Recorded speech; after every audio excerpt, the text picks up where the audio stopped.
네, 안녕하세요. 행꿈사의 빌리언입니다. 투자금 단돈 1,000만 원을 가지고 한 달도 안 되는 시점에 수익률을 100% 가까이 만들어내셨다고 하셔가지고 이렇게 소액을 가지고 계신 분들한테 참 괜찮으세요? 영업을 하시는데 이거 바람이 원래 김포가 좀 오늘따라 심해요. 어제는 안 불었는데.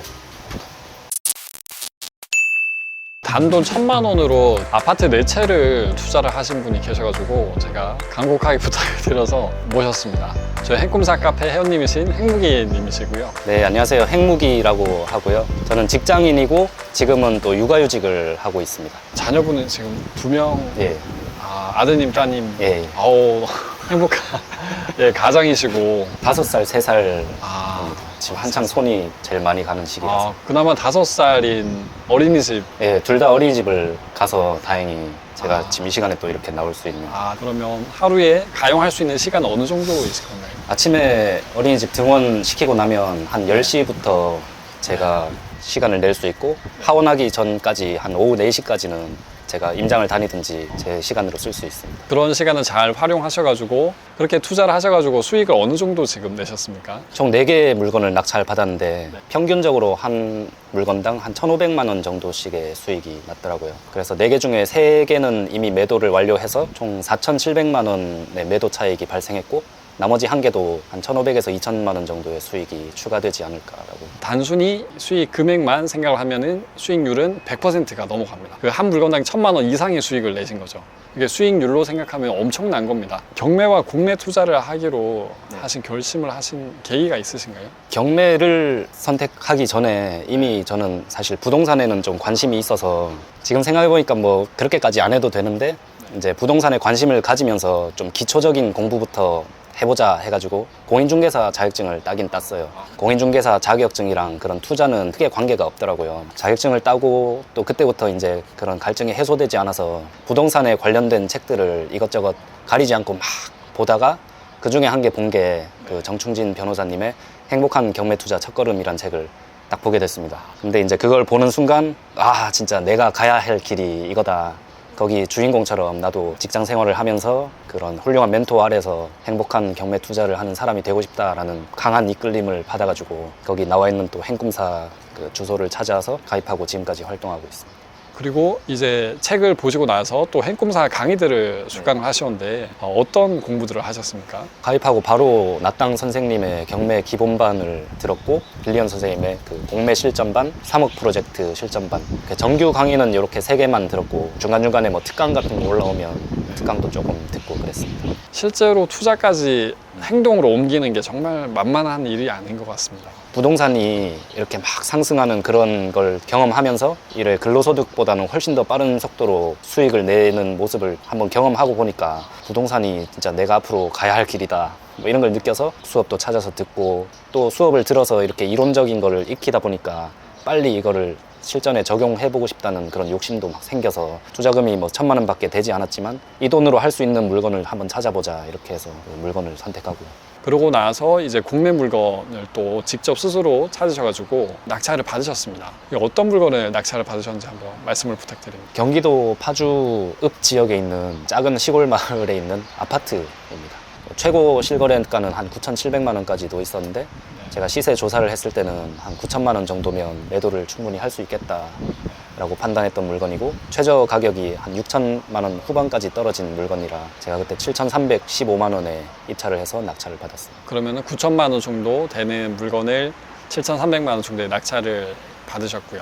최종적으로 매도하신 금액은 얼마이신가요? 매도도 부동산에는 처음에 딱 제가 생각했던 그 9천만 원에 부동산에 내놨는데 매도를 좀 빨리 하기 위해서 최종적으로 8,850만 원에 매도를 했습니다. 차익만 1,500만 원 정도입니다. 거기서 들어가는 뭐 취득세나 그다음에 중개 수수료, 이사비들, 그리고 양도세, 그런 세금들을 다 내시고도 1,000만 원이 넘게 차익을 남기신 것이죠. 그 수익을 내시는 게 잔금을 내시고 나서 한 달 만에 그렇게 수익을 내셨습니다. 근데 잔금을 한 8월 말쯤에 내셨다고 말씀을 들었는데 매매 계약은 언제 작성을 하신 거죠? 매매 계약을 9월 초에 하고 9월 말에 달이 넘기기 전에 바로 잔금까지 하시겠다 해서 잔금도 바로 수령했습니다. 그럼 이렇게 단기간에 매도가 되려면 일단은 명도가 빠르게 진행이 됩니다. 왜냐면은 집을 안 보고 살 수는 없으니까요. 그 명도를 어떻게 그렇게 빨리 하실 수가 있었습니까? 어떻게든 부딪혀 나가보자라는 생각을 해서, 그리고 나땅 선생님 그 기본반 수업 때 명도가 어려우신가요? 상대방은 더 어렵습니다라는 그런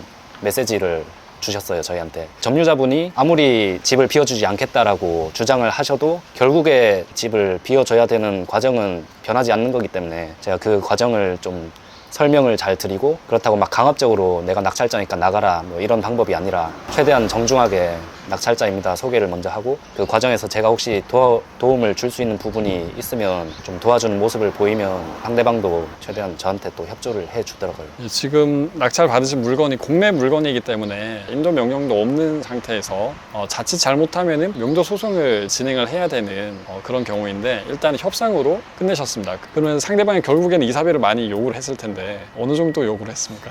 점유자의 상황에 따라서 명도 난이도가 또 다 나뉘잖아요. 네. 근데 보증금을 전액 못 받아가시는 임차인이라서 난이도가 엄청 높은 편이었거든요. 처음에는 저도 마음의 준비를 하여튼 단단히 하고, 그분도 처음에는 엄청 강압적으로 이 젊은 사람이 말이야 이렇게 나오면서 집을 잘못 받았네, 내가 여기 뭐 다 때려 부실 테니까 법대로 하든지 말든지 나는 못 나간다, 그런 말 들었을 때는 진짜 막 하늘이 노래지고, 이사비를 뭐 그쪽에서는 내가 아무리 못해도 뭐 300만 원 이상은 받아야 된다, 선생님께는 100만 원 드리겠습니다 해서 처음에 안 된다 하다가 200만 원만 주면 다음 주까지 나가겠다 하셔가지고, 뭐 그러면 200만 원에 그렇게 협상을 했어요. 그리고 실제로 드리고 그렇게 명도까지 다 완료를 했는데, 등기부 등본상으로는 이 임차인이 그 후순위 임차인이 맞긴 한데 실제로 그 근저당권자가 채권이 없던 거예요. 배당받을 금액이 없는 거예요. 네네. 그래서 그 근저당은 그냥 없는 걸로 치고, 그 뒤에는 다 압류만 있었기 때문에 이 사람은 최근 기준으로 하다 보니까 소액 임차인이 돼버린 거예요. 그래서 보증금을 전액 받아갈 수 있게 된 거예요. 이사비를 200만 원 드리고 명도까지 완료했는데, 이제 그 사람은 저한테 명도 확인서를 받게 되면 보증금 2천만 원을 전액 또 돌려받을 수 있는 상황이 된 거거든요. 그래서 이제 거꾸로 상황이 바뀌어서 그분이 저한테 연락을 해서, 지금 이런 상황인데 명도 확인서 좀 써주라, 자기가 받은 돈도 있으니까 한 절반인 100만 원을 그냥 드리겠다, 보증금을 전액 못 받아 가셨기 때문에 안 드려도 되는 사실 항목이지만 최대한 저도 성의껏 드린 돈이지만, 만약에 그렇게 보증금을 다 받아 가실 줄 알았더라면 그런 돈은 제가 지급하지도 않아도 되는 돈입니다 하면서 또 다시 협상을 그때 시작했거든요. 그 사람이 무슨 내가 100만 원 준다는데 왜 그러냐, 하여튼 또 그렇게 하다가 결국에는 한 25만 원은 남기고 175만 원을 다시 제가 돌려받고, 그렇게 명도 확인서를 써서 드리고, 그분은 이제 보증금을 전액 다시 배당 받아갈 수 있게 해드렸습니다. 드렸던 그 이사비 중에 일부를 다시 대부분을. 예. 이 상황이 되게 재밌네요. 처음에 입찰하실 때는 근저당권자가 있기 때문에 이분은 최우선 변제는 받지 못할 것이다 이렇게 보고 입찰을 했습니다. 그래서 이사비를 어느 정도 드릴 걸로 예상을 하고 입찰을 하신 건데, 실제로 또 배분 받는 과정에서 보니까 이 근저당권자가 받는 금액이 없었기 때문에 최우선 변제를 적용하는 기준이 완전히 달라졌습니다. 최우선 변제를 적용하는 기준은 담보물건 설정일이 기준이 될 텐데, 담보물건 자체가 없을 때는 가장 최근 시점을 기준으로 배분을 하게 되는 것이죠. 핵무기님께서는 이사비를 이미 드린 상황인데 나중에 배분 받을 때 보니까 임차인분의 보증금 2,500만 원인데 그 금액을 다 배분을 받을 수 있게 된 겁니다. 이 배분 받기 위해서는 낙찰자이신 핵무기님의 명도 확인서와 인감 증명서가 필요한 건데, 그러면 서류를 드려야 되는 입장인 거니까 오히려 이사비를 다시 돌려달라 이렇게 말씀을 하실 것이죠. 조사를 하시는 과정에서 이 물건은 단기 매매가 될 수 있다고 생각하신 포인트가 있으십니까? 물건을 검색할 때부터 네. 계속 말씀드린 거지만, 제가 할 수 있는 그 취득세 중과 피하고 양도세 중과 피하고 또 제 보유 현금에 맞춰서 그런 기준에 맞는 물건만 검색하다 보니까 네. 실제로 막 사람들이 선호하는, 아니면 또 입지가 좋은 그런 지역에서는 제가 입찰할 수 있는 물건이 많이 없었어요. 경매를 하기 전부터 보유하고 있는 주택 중에 이제 한 채를 지금 매도를 하려고 내놨는데 매도가 안 되고 있습니다. 매물이 워낙 많으니까 그게 좀 매도가 안 되는 거고, 그래서 이제 그걸 거꾸로 비쳤을 때 물건을 검색할 때부터 물건이랑 최대한 비슷한 컨디션의 물건이 이 동네 매물이 얼마나인지를 파악한 다음에, 매물이 많지 않으면 이거는 충분히 빠른 시간에 매도를 할 수 있겠다라고 이제 판단을 해서 그렇게 물건을 선택을 했습니다.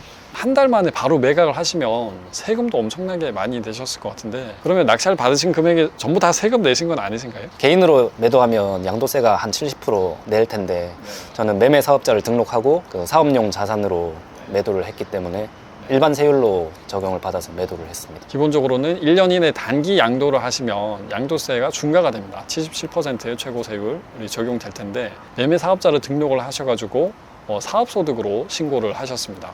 행무기님께서는 지금 육아휴직을 하고 계시니까 행무기님 명의로는 근로소득이 발생하지는 않고 있었습니다. 만약에 근로소득이 어느 정도 이상이 된다고 하면 거기다가 양도 차익까지 더해지면은 세율 구간이 더 높아질 수는 있지만, 지금 처하신 조건에서 가장 세금을 적게 내시는 선택을 하신 거고요. 정말 멋진 선택이신 것 같습니다. 매매 사업자로 투자를 하시는 분들도 꽤 많습니다. 단기 양도를 하셔도 세금을 적게 내시고, 그 다음에 최근에는 대출까지 가능하시죠. 매매 사업자 같은 경우에 대출이 안 됐었는데, 여러분들께서도 이 행무기님 사례를 참고하셔가지고 매매 사업자에 대해서도 한번 알아보시고 공부하시면 분명히 많이 도움이 되시겠습니다. 그리고 생각을 안 할 수 없는 게 이제 대출인데, 가지고 계신 자금이 1,000만 원 정도셨고, 그러면 나머지 금액은 다 어디서 빌리신 거일 텐데, 저처럼 친구분한테 빌리신 건 아니신가요? 네, 그렇진 않고 네. 보유한 자금은 1,000만 원이었는데 마이너스 통장이 한 4천만 원 가까이 있어서 그거랑 합치면 한 5천만 원 정도는 현금을 융통할 수 있고, 낙찰가가 7,300만 원이기 때문에 이제 조금만 더 있으면 되기 때문에 가능했습니다. 금융권에서는 일단 다주택자고 그러니까 근저당 설정으로 하는 담보대출은 전혀 안 나왔었는데, 제가 사업자 등록을 내고 사업자 대출을 알아보니까 캐피탈 대출이 그때 한 8천만 원까지 가능하긴 했었습니다. 그만큼 많이 필요는 없고 그냥 넉넉하게 한 4천만 원을 대출을 받았는데, 연 이율이 이제 9.9%, 높긴 높습니다. 거의 10%긴 한데, 이걸 또 계산을 해보면 4천만 원에 연이율 10%면 1년에 400만 원이잖아요. 한 달 이자가 한 33만 원 정도밖에 안 되더라고요. 근데 제가 이거를 몇 년간 내는 게 아니라 그냥 최대 한 2, 3개월 갖고 있다가 바로 상환할 예정이었기 때문에 한 30만 원씩 3개월 갖고 있다 하더라도 이자만 총 100만 원인데, 확정된 그런 수익이 눈에 보이는데 이자 한 100만 원은 충분히 납부할 수 있다라는 판단이 들어서 금리가 좀 높더라도 그렇게 캐피탈 대출로 진행을 했습니다. 예, 지금 대출을 해주신 걸 보시면 1,000만 원 기본 자금에다가 마이너스 통장을 이용하시고, 좀 모자란 부분은 캐피탈을 이용해서 대출을 실행을 해가지고 잔금 납부를 다 했다고 하십니다. 그래서 사전에 어느 정도 대출이 되는지, 그 다음에 이자는 얼마나 내야 되는지, 그런 것들을 다 계획을 하셔가지고 투자를 하신 겁니다.